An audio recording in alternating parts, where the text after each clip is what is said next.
I am so pleased to start by sharing part of a conversation I was honored to have with Filipino journalist and founder of Rappler, Maria Ressa, on the global threat to democracy from disinformation, just days before she accepts this year's Nobel Peace Prize in Oslo on Friday. Maria has been a colleague and a friend to me and the endowment for years as she was out front identifying the threats to democracy and defending journalism under assault. She is a Ned grantee, a fighter, and a leader in a battle against disinformation and for free and independent media in the Philippines. Our conversation began by my asking how the Nobel Peace Prize she will accept on December 10th relates to her fight for press freedom. I think it's all connected. When we first started talking about this, it was a new weapon. There was a new weapon that was being used against journalists. And, when journalists come under attack, democracy is under attack. The Nobel Committee, I think, is spotlighting something that I've called kind of like this invisible atom bomb that's exploded, and it is in our information ecosystem. Damon, the last time a journalist was won this prize was in 1936. Karl von Ossietzky, and he didn't get a chance to go to Oslo to pick up his award because he was languishing in a Nazi concentration camp.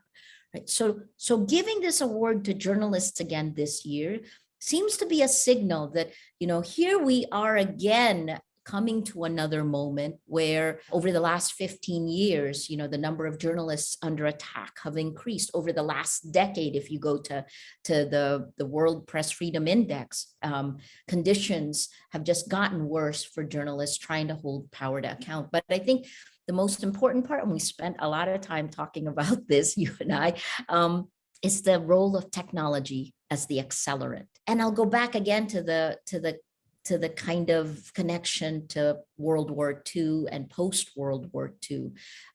It seems to me like this is a sliding door moment for the world, that we take one path and we can save our democracy, and we take another path and we go further into a descent to fascism. The things that had happened to us in the Philippines in 2016, our dystopia has become your dystopia. And that's, I think, what we're facing in the world.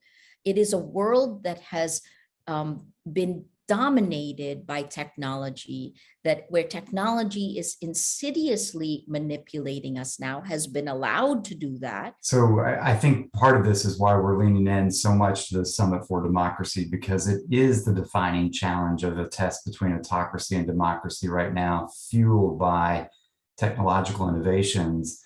But in many respects, as you said, the Philippines was really on the front end of this storm, if you will, a storm that's now engulfing much of the world. I called us the canary in the coal mine. Facebook itself called us patient zero. We were there in Berlin again, when Katie Harbath and I had that discussion. How did it begin? We were the guinea pigs and the target was you, right? Why the Philippines? Because this is the 6th year in a row that Filipinos have spent the most time online and on social media. Another factor, 100% of Filipinos on the internet are on Facebook. Facebook essentially is our internet. And, the company I helped co-found in 2012 helped the rise of Facebook. We started on Facebook. I drank the Kool-Aid. I believed in social media for social good, social media for social change, because there is that possibility. And I haven't completely given up. We remain a Facebook fact-checking partner, one of 2 Filipino fact-checking partners.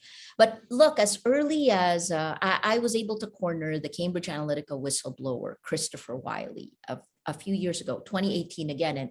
And shortly after that story broke, he had told me that Cambridge Analytica and its parent company, SCL, had long been operating in the Philippines, and that they tested these tactics of mass manipulation in countries like ours, where law enforcement is weak. They could test relatively with impunity and not be held accountable. So if the tactics of manipulation worked, they could then take it and port it over to the West. So This is now, it's been more than 5 years. We can see the pattern and the trend. But I guess what isn't said often enough, because the public debate centers on content moderation. It's down here.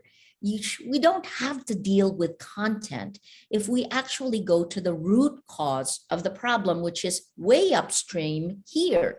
It isn't about free speech or content. It's about algorithmic bias and algorithmic amplification. And I think the biggest problem still stems back to the United States, because by saying that these platforms are not liable for what they feed us, what they allow to taint the information ecosystem with, it has allowed this kind of information dystopia. And until that's stopped, countries like mine in the Philippines, countries in the global south where institutions are weaker, are the most vulnerable. And that's frankly where you've seen the most violence. Let me bring us to a close with this, just asking, this has not been an easy path for you. I mean, you've faced a lot of harassment, intimidation, really threats of violence. You've had to bring in considerable security to Rappler as well. What motivates you? What motivates you to fight this fight? I don't think I ever had a choice, right? I mean, I had no choice but to do what I do, but I'm also very lucky because I'm alive to still keep going. I am not in jail. There are many others who have it far worse than I do. And the best thing I could do is to give it my all because this moment matters. Maria, you drive home the agency of how much people, how much individuals matter, how much a passion really can help change things. And you have inspired so many. We've been proud to work with you, Maria. We're going to be cheering you on in the coming days as leaders gather for the summit. We're going to hope all eyes are on you as you accept this Nobel Peace Prize. Well-deserved, well-earned. Congratulations, and thank you for giving us a little bit of your time today. Thank you for having me. Our pleasure. Our pleasure.